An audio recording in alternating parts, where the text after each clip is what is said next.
Devenir digital nomade, est-ce que c'est un rêve ou est-ce que ça peut réellement être une réalité? Est-ce qu'on peut vraiment travailler, voyager pour être dans des endroits aussi paradisiaques que celui-ci? Eh bien, c'est justement le sujet de cette vidéo et on se retrouve juste après ça.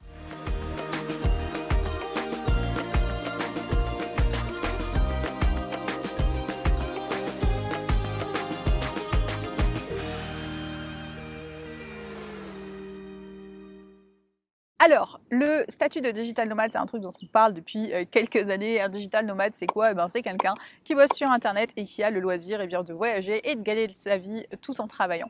Alors, est-ce que c'est réellement possible ou est-ce que c'est une douce utopie qu'on a envie de vous vendre, un bon concept marketing sur lequel vous ne pourrez jamais réellement faire l'argent? C'est un petit peu ce qu'on va essayer de comprendre aujourd'hui. Alors, autant entrer dans le vif du sujet tout de suite. Est-ce qu'on peut réellement voyager, travailler, gagner de l'argent et continuer à avoir un rythme de vie plutôt nomade? Eh bien, la réponse est oui. Évidemment, aujourd'hui c'est possible grâce à Internet.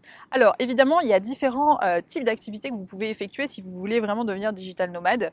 Et il y a aussi quelques trucs intéressants et importants quand même à savoir sur ce statut. Tout n'est pas aussi rose et facile qu'on peut vous le montrer sur les photos Instagram ou dans une vidéo comme celle-ci par exemple. Comment on peut devenir digital nomade? Eh bien, la première chose évidemment, c'est de trouver une activité que vous pouvez faire, sur laquelle vous allez être rémunéré et en échange de travail que vous allez fournir. Donc il faut quand même avoir un certain nombre de compétences en fonction de l'activité que vous allez cibler et évidemment se constituer une clientèle, donc trouver des clients avec lesquels vous allez pouvoir bosser à distance. Donc quel type de métier choisir? Ça tout dépend en réalité de vos compétences et de ce que vous avez envie de faire. Des métiers digital nomades, en réalité, il en existe énormément. On est digital nomade, la seule contrainte finalement c'est d'avoir besoin d'un ordinateur et d'une connexion internet pour pouvoir travailler mais aussi envoyer vos travaux à vos clients et pouvoir entretenir une relation à distance. Donc pour être digital nomade, qu'est-ce qu'il vous faut? Il vous faut un ordinateur, une connexion à internet et évidemment des compétences que vous allez pouvoir vendre. Alors quel type de métier vous pouvez faire? Tous les métiers qui vont être liés donc au digital et sur lesquels vous n'allez pas forcément avoir besoin d'avoir des rendez-vous en présentiel avec des clients sont possibles à lancer. Donc par exemple, quand on est assistant virtuel, c'est clairement une activité de digital nomade. C'est aussi le cas du rédacteur web, c'est aussi le cas des graphistes, ça peut être le cas des community managers. Voilà, il y a énormément de professions qui vous permettent aujourd'hui de travailler à distance avec votre ordinateur et d'avoir la liberté géographique de pouvoir voyager ou même tout simplement de gérer vos propres horaires puisque vous êtes votre propre patron. Donc sur le type de métier, la première chose qu'il faut que vous vous demandiez, c'est qu'est-ce que vous avez envie de faire tout simplement.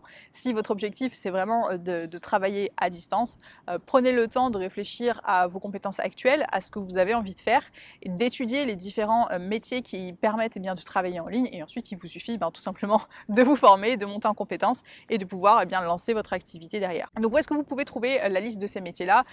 Sur internet tout simplement, Google est votre meilleur ami.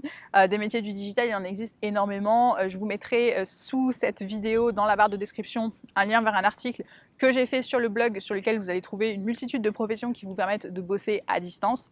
De manière générale, et on l'a vu encore plus avec le Covid cette année, les métiers et le fait de travailler à distance, que ce soit donc en télétravail ou en télétravail, c'est quelque chose qui est de plus en plus démocratisé en France. Autant ça pouvait être déjà le cas dans certains pays où le télétravail est déjà un petit peu ancré dans les habitudes, autant en France c'est un petit peu différent, on a été un petit peu à la traîne et là la crise sanitaire a vraiment permis aux entreprises de se rendre compte qu'en réalité, oui, les gens peuvent travailler à distance, c'est possible.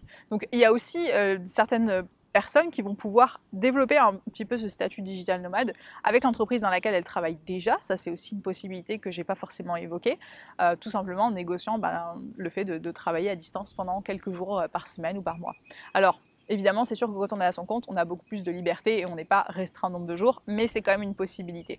Donc le télétravail, c'est le fait de travailler à distance, c'est une réalité. Aujourd'hui, grâce à Internet, c'est possible, que ce soit au travers des métiers que vous allez pouvoir réaliser ou même des liens que vous allez entretenir avec vos clients, puisque aujourd'hui, grâce à des applications, des outils comme Zoom par exemple, comme Teams ou comme Google Meet, voilà, tout ça c'est possible, vous pouvez très bien travailler en décalage horaire. Alors maintenant, évidemment, il faut quand même remettre un petit peu les choses dans leur contexte. Tout n'est pas aussi facile. Je veux dire, digital nomade, vous n'allez pas passer votre vie à voyager sans travailler. Donc, pour pouvoir être digital nomade, et si c'est vraiment quelque chose que vous voulez faire, ce qu'il faut bien savoir et ce qu'il faut bien comprendre, c'est que vous allez quand même devoir vous imposer un minimum de cadre de travail. Parce que si vous voulez gagner de l'argent, forcément, vous allez devoir assurer un certain nombre de missions, respecter aussi peut-être des délais au niveau de vos clients. Donc tout ça, il faut en tenir compte. Vous n'allez pas pouvoir passer votre journée à aller faire du canoë ou à voyager. Bref, il va falloir que vous organisez des temps de travail. Donc qui dit organiser des temps de travail dit aussi avoir un environnement qui sera propice dans lequel vous allez pouvoir travailler facilement. Donc si vous avez besoin que d'un ordinateur, il va falloir vous organiser peut-être trouver un petit espace de coworking, un café dans lequel vous allez être au calme, dans lequel vous allez pouvoir travailler. Idem pour la connexion internet. Attention, en fonction de là où vous allez vouloir voyager dans le monde, ça c'est aussi un point à prendre en compte. Il faut que l'endroit où vous êtes puisse vous permettre d'avoir accès à internet et de pouvoir échanger vos données tout simplement et communiquer, parce que c'est aussi un point non négligeable et hyper important. Donc ce qui est le plus important, c'est vraiment de vous fixer un cadre de travail, donc des horaires, une certaine rigueur. C'est sûr que c'est absolument indispensable si vous voulez avoir cette liberté de pouvoir travailler, mais quand même en alliant le côté voyage et découverte à côté. Être digital nomade, oui, c'est possible. Comment faire pour devenir digital nomade? Eh bien, il vous suffit tout simplement de trouver une activité dans laquelle vous puissiez travailler à distance, de vous former si c'est nécessaire en fonction de votre profil, et ensuite, eh bien, de démarcher vos clients. Alors, évidemment, il y aura aussi quelques aspects administratifs à prendre en compte, puisqu'en fonction de là où vous allez être, eh bien, il va falloir à un moment donné aussi créer votre entreprise, donc déterminer où vous allez créer votre entreprise. Généralement, si vous êtes français, le plus simple, c'est quand même de la créer en France.